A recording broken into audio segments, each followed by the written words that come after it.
Okay, welcome back to the next part of Eve Out of Her Ruins.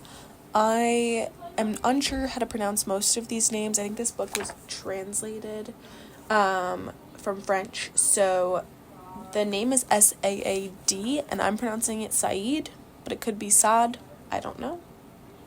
Let's begin. This is from Said's perspective. They tell me I'll succeed, but success does not mean the same thing for everyone. It's a slippery word. In my case, it simply means that locked doors could open just a bit, and I could, if I sucked in my stomach, slip through and escape Tromorol. Everybody knows poverty is the harshest of jailers. Still, the teachers say everything is possible. They tell me how they, too, once learned their lessons by candlelight. But I can see in their eyes just how dim their minds are as a result. They insist. Seize your opportunities. Don't hold back your country. But who do you mean by your? Stereotypes were made for us. We fill them all. We are the champions. The teachers allude to success as if we were talking to me without entirely believing what they were saying. They look at me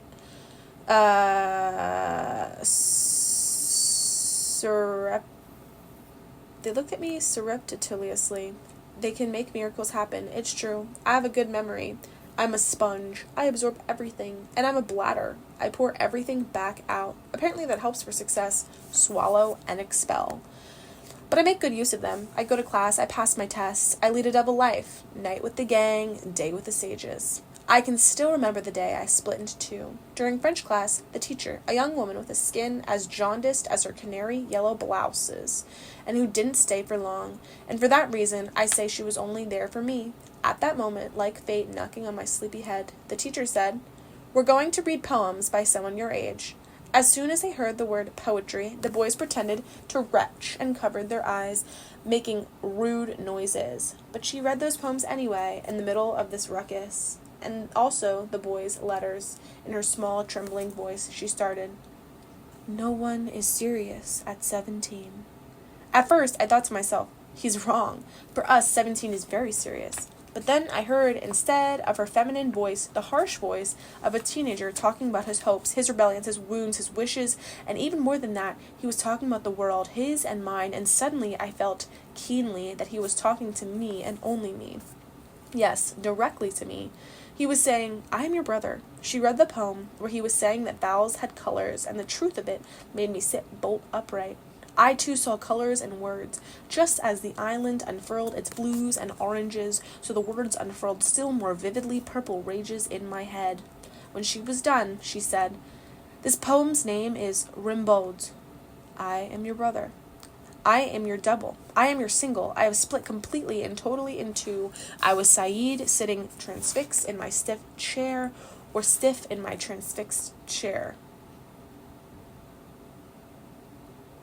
Okay, I don't know why there's two. And I was someone else, unmoored, observing things, but pushing them away through his thoughts, his defiance, his mortality. That night, lying in bed, I took a marker and began writing on the wall by my head. Of course, I wrote about Eve. She alone occupied my thoughts. I began talking to her directly, saying you instead of she, guessing where she's going, what she's thinking, what she's living. She doesn't know that I figured her out. I've written so much about her that sometimes I think I'm actually writing her life, and other people's lives, and all of our lives. I read in secret, all the time. I read in the toilets. I read in the middle of the night. I read as if books could loosen their nose, tightening around my throat. I read to understand that there is somewhere else, a dimension where possibilities shimmer. Okay, the next section is from Eve's perspective. The water and its swirls, its lines, its marveling, its abrupt changes in direction. I spent hours watching the stream run endlessly. Colors slip beneath its clarity when the sun hits it straight on, and I do too. I slip forward, carried by time, by nothing. The buildings are straight ahead. I'm not afraid of them. I dare them to look back at me. All of us born there are fated to die, but that doesn't mean anything. Everybody is born to that fate. The baby's eyes are drained of the color and sky. I've known for a long time the coldness of metal. It's imbued me with its liquid strength. This neighborhood was a marsh at the base of the mountain. They filled it in to build these streets, but they couldn't do anything about the smell of wreck, or the unsteadiness of the ground, where only the corpses of brambles and dreams are still growing. Several buildings are starting to tilt. Soon we'll have our own Leaning Tower of Pisa, the eighth wonder of the world, Trou-Moron.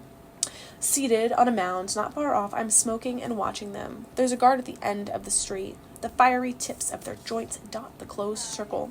The boys swear oaths, declare rules, make alliance, a pack mentality. If you care about your life, your body, if you're a girl, if you're old, you do the best to give them a wide berth. They spread a pool of oil around them, in which their bored faces and their footsteps are reflected. Now nobody walks. Everybody runs. It's a dance to the death. According to them, most females carry the same heaviness. This hole, that is, an impassable yet open door that keeps its secrets. So they go and hunt, like the hundreds of feral dogs raging through the city and tearing it apart.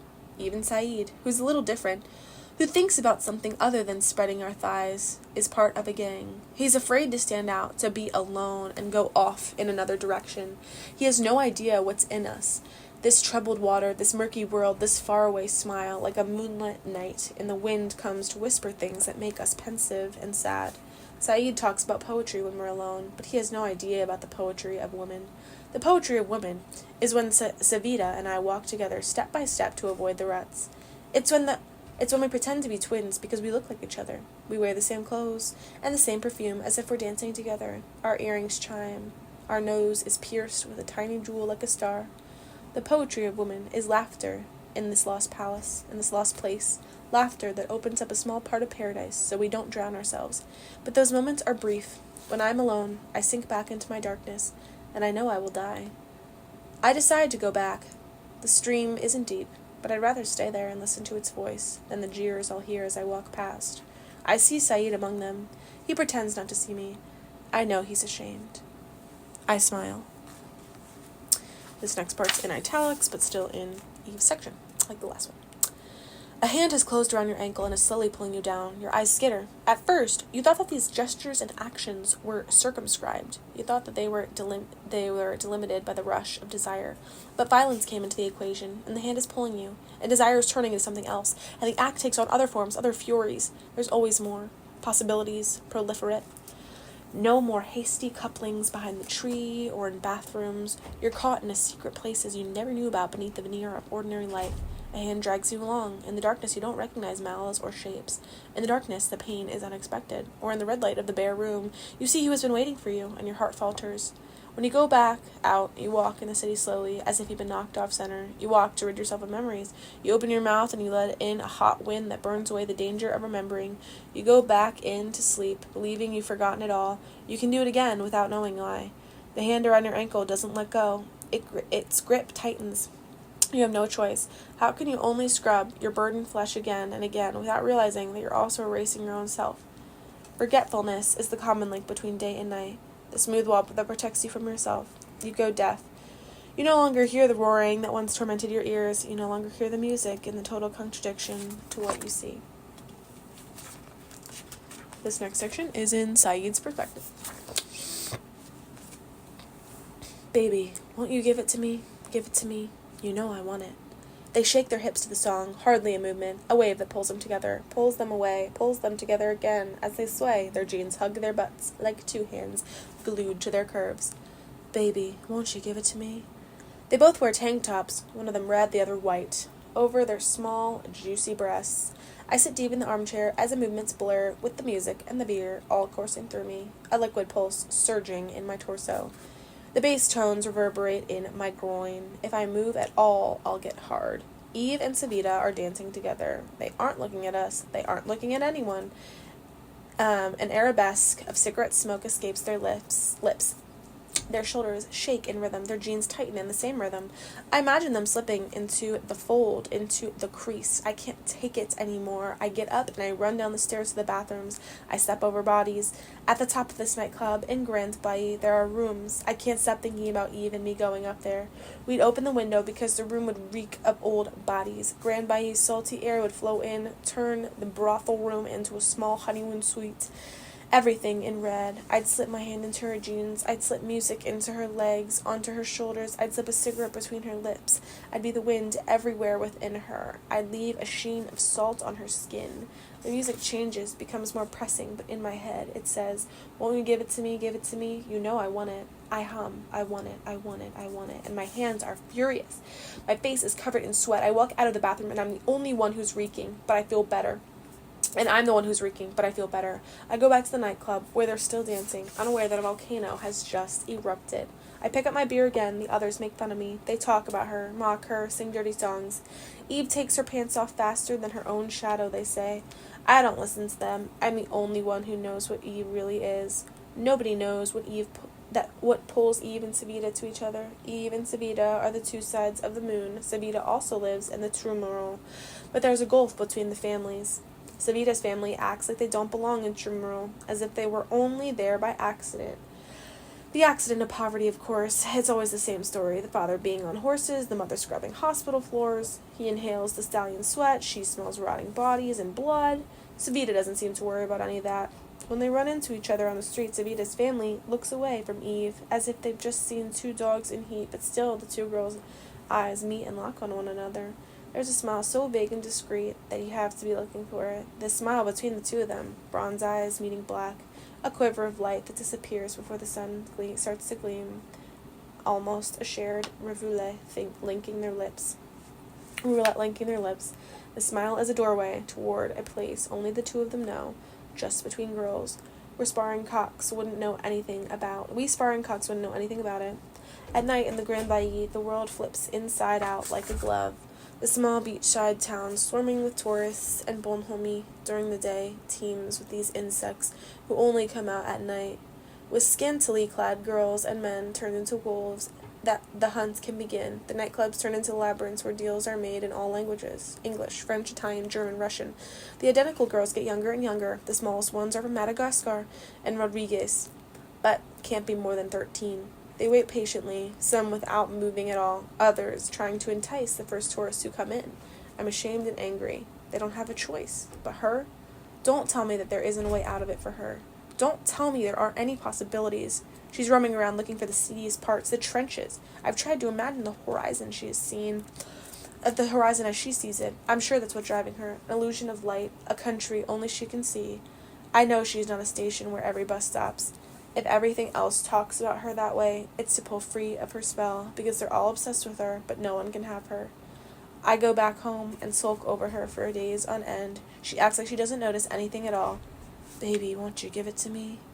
No, after all that, I'd rather go back to Rimbaud's. The girls always go to church glad to hear the boys call them sluts. Slut, slut, slut. It's a beautiful word in French. Gosse.